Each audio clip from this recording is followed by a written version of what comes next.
আমাদের দেশনেত্রী ইন্তেকাল করেছেন। আমরা ওনার রুহের মাগফিরাত কামনা করছি।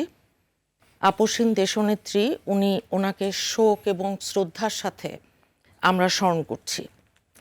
দেখেন, দুর্নীতি এটা একটা এমন ক্যান্সার, এমন একটা জিনিস, এমন একটা বিষয় যেটা সিস্টেম্যাটিক্যালি গত 15-16 বছরের কথা আমরা যদি দেখি, আপনারা দেখেছেন যে এটাকে একটা শৈল্পিক একটা রূপে দাঁড় করিয়েছিল একটা ফ্যাসিস্ট স্বৈরাচার যেই সরকারটা বিনা ভোটে এবং কোনো রকম অ্যাকাউন্টেবিলিটি, ট্রান্সপারেন্সি কোনো কিছু ছাড়া একটা ভয়ের সংস্কৃতি তারা তৈরি করেছিল, যেই কারণে এই যে হাজার হাজার গুম, হাজার হাজার খুন, বিচার বহির্ভূত হত্যাকাণ্ড, ক্রসফায়ার, বিএনপি ভিন্ন মতের কারণে ইলিয়াস আলী থেকে শুরু করে 1000-এর ওপরে গুম এবং হাজার হাজার যেই খুন, ক্রসফায়ার এগুলো হয়েছে, সেগুলোর বিচার তো দূরের কথা, বরং মামলা, বিচার, আইনের শাসন, ন্যায় বিচার, মানবাধিকার এই বিষয়গুলোকে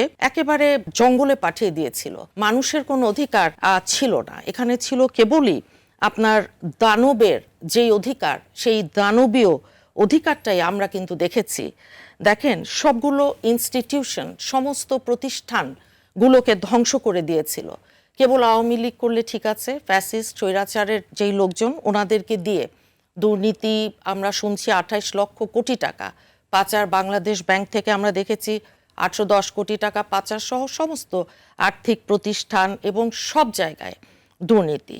এখন এই প্রতিষ্ঠানগুলো রিবিল্ড করা, পুনর্নির্মাণের যে বিষয়টা, সেটা তো আপনার সময় সাপেক্ষ একটা ব্যাপার। তবে এই অন্তর্বর্তীকালীন সরকার ওনারা যখন এসছেন, আমরা স্বাভাবিকভাবেই আশা করেছিলাম শুরুটা হোক, মানে শুরুটা হলে পরবর্তীতে নির্বাচিত যেই সরকারই আসুক তারা এটা সামনের দিকে এগিয়ে নিয়ে যাবে।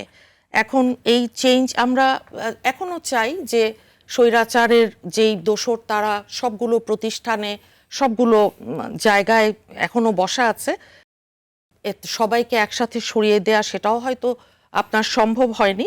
কিন্তু একটা জিনিস আমরা জানি যে 5ই আগস্টের গণ অভ্যুত্থানে হাজার হাজার ছাত্র জনতার যে রক্তের ওপরে বাংলাদেশটা এসেছে, সেখানে কিন্তু আমরা মনে করি যেই গণতন্ত্র বাংলাদেশে থেকে নির্বাসনে পাঠিয়ে দিয়েছিল, যেই আইনের শাসন আমরা দেখিনি, সেগুলো আস্তে আস্তে এগুলো আসবে, আমরা সেটা আশা করি। দেখেন, বিচার, স্বচ্ছতা, অ্যাকাউন্টেবিলিটি, ট্রান্সপারেন্সি, আইনের শাসন, মানবাধিকার এগুলো গণতন্ত্র একটা রাষ্ট্রের মূল।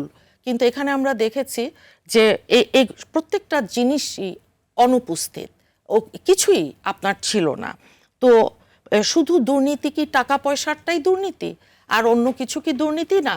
অবশ্যই দুর্নীতি। মরাল টার্পিচিউড যেটাকে আমরা বলি, নৈতিক স্খলন, যে কথাটা আমার পূর্ববর্তী বক্তারা বিভিন্নভাবে বলেছেন যে চেয়ার, আমি যে চেয়ারে বসেছি, ক্ষমতার এই চেয়ার, আপনারা শহীদ প্রেসিডেন্ট জিয়াউর রহমানের কথা জানেন যে সততা এবং সৎ একজন রাষ্ট্রনায়ক হিসেবে, মানুষ হিসেবে আজও ওনার কথা অত্যন্ত শ্রদ্ধার সাথে, আমাদের দেশনেত্রীর কথা শ্রদ্ধার সাথে, মানুষ সম্মানের সাথে আমরা স্মরণ করি। আমরা মনে করি আগামীতে রাজনীতি বদলে গেছে 5ই আগস্ট এর পরে। নতুন যেই বাংলাদেশ, এই নতুন বাংলাদেশে হাজার হাজার ছাত্র জনতার যে রক্তের ঋণ, সেটার ওপরে নির্বাচন এবং ভোটের অধিকার ফিরে এসে নির্বাচিত একটা সরকার যখন আসবে, তখন তারা এই দুর্নীতিকে কোনো রকম প্রশ্রয় কখনো আপনার দেবে। মেগা প্রজেক্টের বেলায় বিএনপি বলেছে যে দুর্নীতির আশঙ্কা থাকে, এই রকম কোনো মেগা প্রজেক্টে বিএনপি যাবে না। এটা নিশ্চয়ই আপনারা দেখেছেন। আমাদের চেয়ারপারসন উনি আপনার বলেছেন যে দুর্নীতি বাংলাদেশকে পঙ্গু করে কিভাবে দিচ্ছে, এটা বুঝতে মেধার ভিত্তিতে চাকরি খুঁজতে বের হওয়া গ্র্যাজুয়েট, সরকারি সেবা পেতে হিমশিম খাওয়া কৃষক, কিংবা হাসপাতালে ভোগান্তিতে পড়া মানুষদের দিকে তাকালেই বোঝা যায়। এটাই তো সত্যি। এটা মানে একটাই, যেটা আমাদের পূর্ববর্তী বক্তারাও বলেছেন সঠিকভাবে, যে সিস্টেম কাজ করছে না। সিস্টেম এখন, প্রতিষ্ঠান কাজ করছে না। তো প্রতিষ্ঠানগুলোকে দুর্নীতিমুক্ত করা চ্যালেঞ্জ, কিন্তু করতে হবে। প্রতিষ্ঠানগুলোকে সত্যিকার অর্থে গতিশীল করা, এই প্রতিষ্ঠানগুলোর মধ্যে ট্রান্সপারেন্সি আনা, প্রতিষ্ঠানগুলোর মধ্যে অ্যাকাউন্টেবিলিটি আনা, জবাবদিহিতা মানুষের মুখোমুখি দাঁড় করিয়ে দেয়া, এগুলো সবই আমাদেরকে করতে হবে। আপনারা জানেন 2004-এ স্বাধীন দুর্নীতি দমন কমিশন বিএনপি গঠন করেছিল। এখন সেইটা একে একে একটা অগ্রগতি, বিভিন্ন যেই জায়গা থেকে অন্যান্য আন্তর্জাতিক যেই সংস্থাগুলো কাজ করেছে তারাও কিন্তু, যেমন টিআইবি, ট্রান্সপারেন্সি ইন্টারন্যাশনালের কথা যদি আমরা বলি, যে 2002 থেকে 2005-এ পরিস্থিতির উন্নতি হয়েছিল এবং মানুষ নিজেরাই তারা বলেছে যে ওই সময় দুর্নীতি আপনার কমে গেছিল।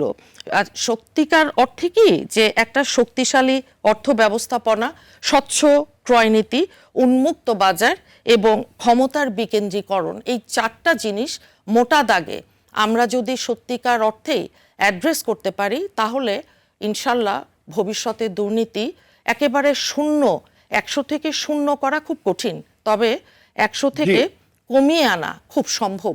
আমি মনে করি আগামী সরকার এটা জবাবদিহিতার সরকার হবে। আগামী সরকার এরা মানুষের মুখোমুখি, কারণ ক্ষমতায় আসলেই হবে না, ক্ষমতায় টিকে থাকতে হবে। এই টিকে থাকার জন্য আমি মনে করি প্রত্যেকটা মুহূর্তে, প্রত্যেকটা দিন ওই জনগণের জবাবদিহিতার মধ্যেই থাকবে আগামী সরকার।